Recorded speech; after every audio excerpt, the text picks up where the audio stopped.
Le nom d'Ingrande remonterait peut-être, c'est l'une des hypothèses, du gaulois Equoranda, qui signifie frontière, limite territoriale.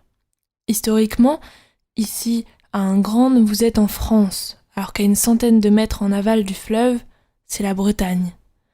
Il faudra attendre le milieu du XVIe siècle pour que les deux pays se rapprochent. Rappelez-vous d'Anne de Bretagne.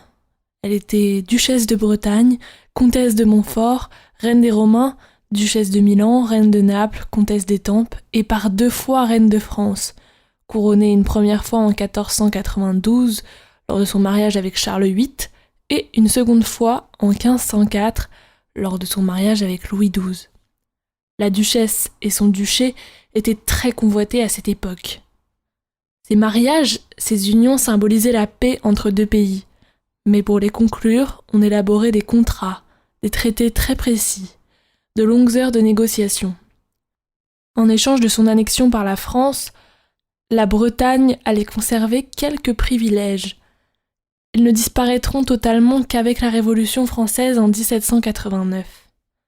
Le trait d'union ajouté en 2016 entre les deux communes Ingrande et Le Fresne-sur-Loire fait lui aussi partie de cette grande histoire. Le décor est planté. Une importante voie de communication, le fleuve et une frontière. Tous les jours, des bateaux chargés de marchandises qui montent, qui descendent, et pour lesquels il faut acquitter un droit de passage ou des taxes diverses.